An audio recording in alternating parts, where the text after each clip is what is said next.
TV. Hi guys! Welcome back po to our channel, Jet Ichiro TV. Ngayon po, ipapakita po namin kung paano ang pagkabit ng hamba.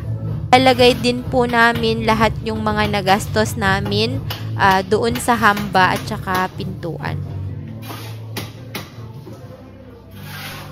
Bale, ito po guys, yung hamba po ng aming main door. Yung ginamit po naming kahoy is giho. Giho ba? O basta parang ganun. Actually, hindi po yun yung first choice namin. Nara po sana kaso masyadong mahal. Sabi po nung napagbilhan namin, matigas din naman daw po yan compare sa Melina. Kaya yan po yung binili namin. Una pong gagawin, bali i-layout lang po muna yung paglalagyan ng hamba. Yan po, kailangan pong pagpantayin. Tapos yung gumagawa po, si Manong Mar, siya po yung foreman namin kasi siya po yung expert sa mga kahoy. Yan.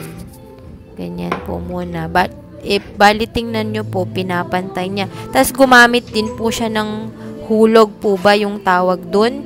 Para po sigurado na pantay yung hamba natin. Yan. Yan po yung ginagamit niya.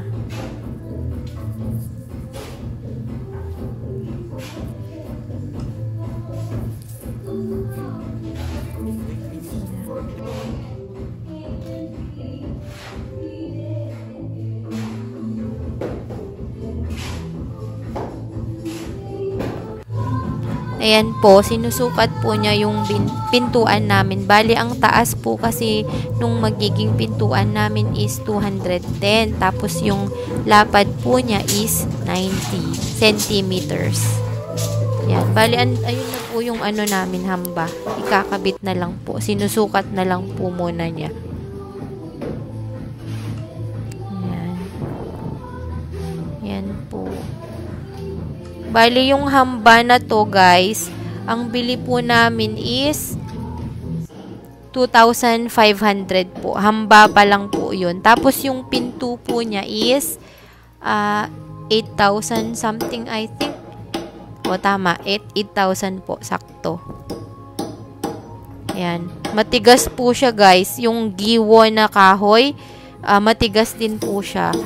Tsaka well-seasoned po yung kahoy na ano, na nabili namin. I mean, yung ginamit doon sa paggawa ng hamba namin. Yan. Minamartilyo niya. Hindi ko po alam kung ano tong ginagawa niya. Ayan guys, nilalagyan niya po pala ng pako para kumapit sa sa semento yung hamba para hindi po siya matanggal. Ganyan po pala ang paggawa. Ngayon lang din ako nakakita ng gumagawa ng hamba sa bahay.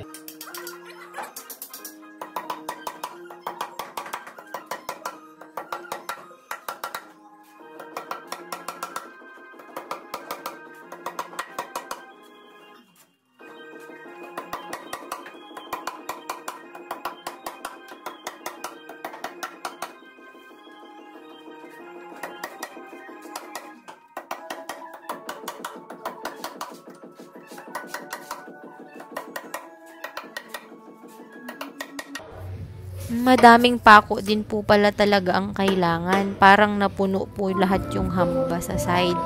Ayan po, ikakabit na po siya. Mabigat.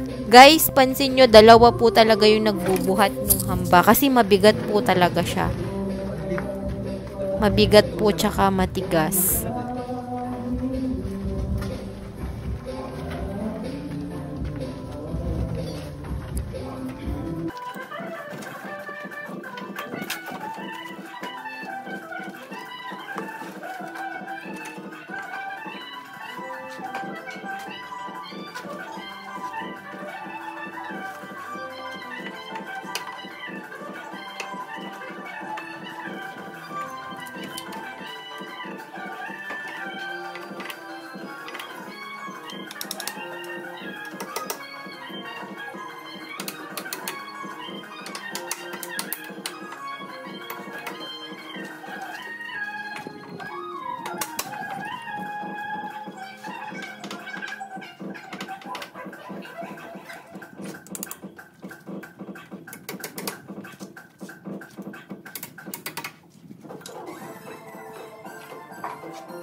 So, ayan guys, bali binabasa po muna yung gilid para, kasi lalagyan po siya ng semento mamaya para po kumapit yung semento.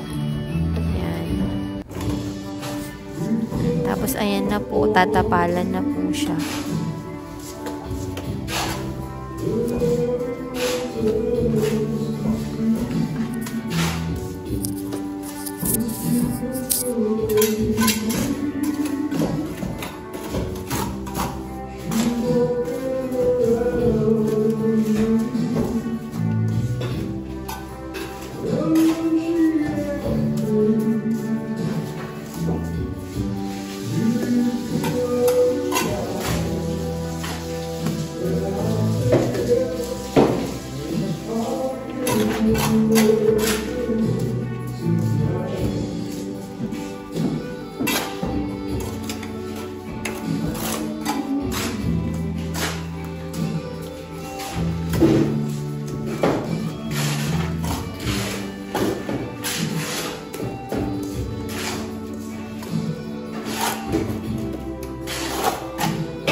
Lang.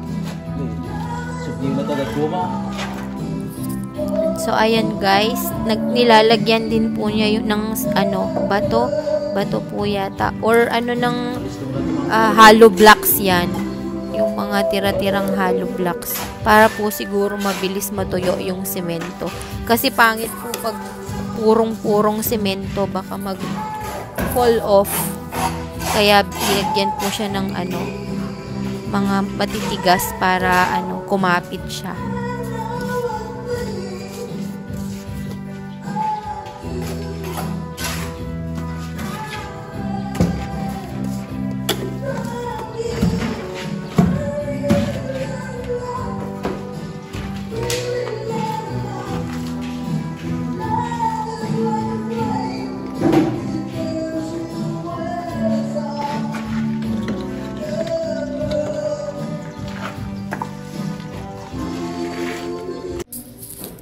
So, ito guys, ito na po yung tapos na. Yan, naikabit na po yung hamba ng main door namin.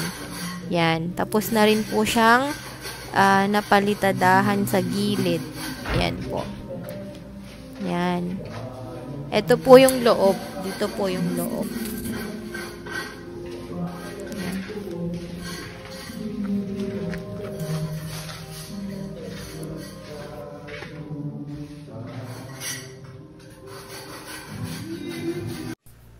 Guys, bali ito na po yung mga nakabit na. Ito yung pinto sa kwarto, tsaka back door. Bali yung door po namin is Melina po yan. Tingnan nyo, iba po yung kulay, white. Pero yung hamba is giho din po. Same doon sa main door namin. Wala pa po kaming bintana. Ito po yung mga doors na ilalagay. Pero yung door po sa main door, iba po. As mentioned po kanina, giho din po yung door namin. Same doon sa niya, hamba. Siya lang po yung naiba. So, ayun po guys. Thank you po. Please like and subscribe. Bye po!